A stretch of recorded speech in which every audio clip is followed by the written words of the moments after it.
actually talking about the movie Guyver, Dark Hero, which is the sequel to 1991's movie Guyver, which is also known as Mutronics. Now that was based on a popular manga comic book from Japan.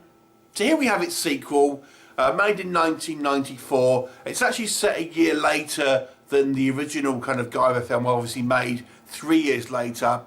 And this one is directed by Steve Wang, who co-directed the original movie. Now, Steve Wang actually went on to direct one of my favourite movies, 1997's Drive, that stars Mark Dacascos, which was a fantastic science fiction martial arts film. And we kind of get a preview of his kind of like prowess for kind of action with this movie. So this one stars David Hayter, who actually replaces the original actor who plays the Guyver in the first film. Now, if the name David Hayter seems familiar to you, it may be from a couple of other things, although he has had a variety of acting credits.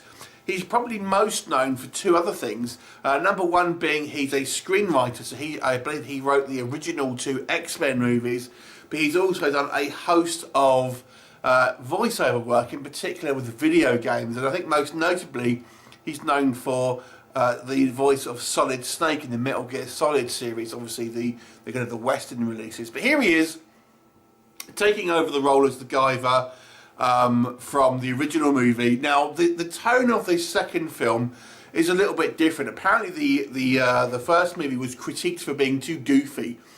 They actually went on a kind of a sort of somewhat more serious and certainly more violent route with the second film, and it's regarded as being a lot better movie than the first one. So, in case you don't know, the Guyver is essentially a kind of techno-organic supersuit that ultimately is worn by David Hayter's character, and whenever he kind of calls upon it, it kind of like covers him in this armor, and ultimately gives him kind of superpowers. And he knows of a variety of kind of like martial arts. It's all kind of like heightened abilities, endurance, speed, strength, fighting ability. A few kind of like weapons that will pop out of his suit and stuff like that. And in the first movie, he was kind of fighting these creatures called the Zoanoids, and it's the same with this one really. The plot of this film, basically the David Hayter's character kind of wants to find the origin of the his curse as he sees it. Now we're told that the Guyver is essentially somewhat sentient and it wants to kill.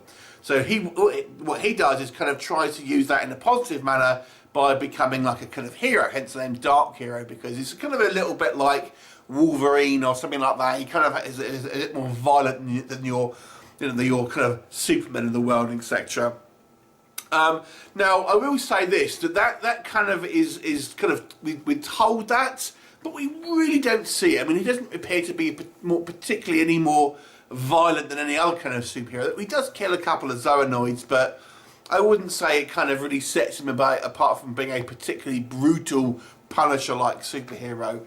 But that's kind of the way that it's sold to us, hence the name Dark Hero in this one.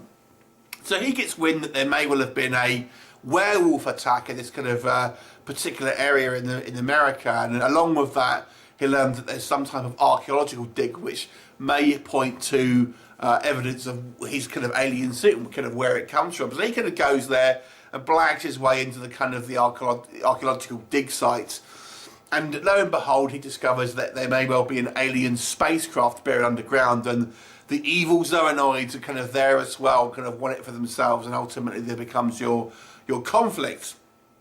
So that's kind of your basic history and plot synopsis of Guyver, Dark Hero. So what do we think? So like I've said, this film is generally regarded as a better movie than the original, and I have to say I probably agree with that. There are a few things, we'll go through the kind of the negatives first of all, I think, with this time.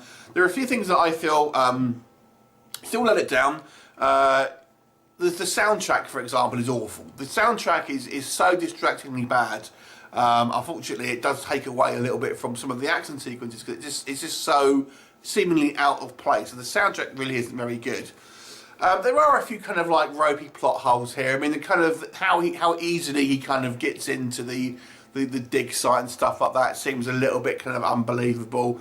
And it's it's a mid-90s film, and it's very much that kind of we won't worry about it too much. I mean, the internet wasn't really a thing then, so minor kind of like plot details and stuff like that, just kind of like just kind of like brushed over really. So there are a few instances here where it just seems a little silly, and the kind of the plot seems a little bit kind of basic and kind of like silly by today's standards. Then we get to our kind of our monster effects. I mean, on one hand they look very impressive in regards to the prosthetics and the makeup, but I don't know if they're really well suited for kind of all these kind of like high flying kind of martial arts kind of like battles that we have. Because although the monster suits are kind of quite fun, when they're flying around, they just look. I mean, physics, for example, really doesn't apply in these kind of fights, because these things are quite bulky, and yet they're flying around and obviously kind of made of rubber. And you know, when they're hitting, kind of like you just see the kind of the rubber bend and stuff like that. So, although you know they look kind of impressive when you're kind of standing still, I think when you're moving, it kind of very much reminds you of that kind of that Power Rangers aesthetic. And Steve Wang actually went on to kind of like direct loads of the Kamen Rider TV show, so it definitely has that sort of Power Rangers feel to it. I mean, obviously, coming from Asia, I suppose it's going to, but it's almost like a more violent version of the Power Rangers, I suppose you can kind of say. To be honest with you, I mean, it's just a little bit cheesy in places. Ultimately, even some of the kind of like the characters and the acting, they're just a little bit hammy and just a little bit kind of too, like, you know, silly for their own good to a certain degree. However, I've got to say, I really enjoyed David Hayter in this role here. He seems kind of he's a lot better than the kind of the actor who was in the first movie, and it gives a kind of an earnest and kind of relatable sort of character here that you can kind of root behind. Now the effects, although they kind of look a little bit silly when they're kind of flying around, the actual monster suits, nonetheless, I mean, they're all kind of like, you know, animated in the face and stuff. And it's obviously, this is all kind of like practical effects. There's a little bit of CGI here and there, early CGI when he's transforming, but for the most part, it's all kind of models and kind of like practical effects. And the actual, like the way the kind of like the creatures' faces move and stuff like that looks really, you know, quite impressive. And there's a big kind of design in kind of creatures and stuff like that. I mean, then some look better than others, but certainly the kind of the hero creatures, if you like, look really quite impressive, I have to say. And the Guyver itself, you know, is a real kind of neat looking thing. Now, this movie is super OTT action. Now, if you've seen 1997's Drive, obviously Steve Wang, a big fan of kind of like waifu, and there are some very kind of like fun OTT fight scenes here that are absolutely loads of kind of fun to watch. I mean, this is really an action-packed movie. There's kind of loads of kind of fight scenes. I mean, if you're wanting kind of more of a realistic martial arts movie, this may not be the one for you, but it's certainly a rollicking adventure with some, you know, fantastically kind of over the top martial arts and some really kind of like fun science fiction elements. And the Guyver actual suit itself does look pretty cool. Now, I know this movie does actually have a few kind of gore shots. Like I said, they kind of decided to go for a more adult approach in this kind of sequel. So there is actually a few kind of instances where you'll see heads getting crushed and sliced open and stuff like that. It almost seems somewhat out of place, I have to say. Almost like they didn't need to do that necessarily, but you know, I appreciate it, but it maybe seemed somewhat unnecessary. I think this is certainly, I would say, a better movie than the first one, despite the fact that it's very, very kind of cheesy.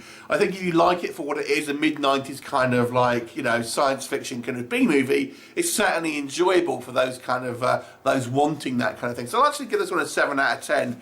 It's actually a lot of fun, with some kind of fun special effects, but definitely on the cheesy side. Stilton. You know, I'm going to give this one a 7 out of 10, like I've said. So, have you seen it? What did you think? How did you think it compared to the first movie? Does anyone prefer the first one? Leave me comments and I'll look forward to seeing you next time. Bye for now.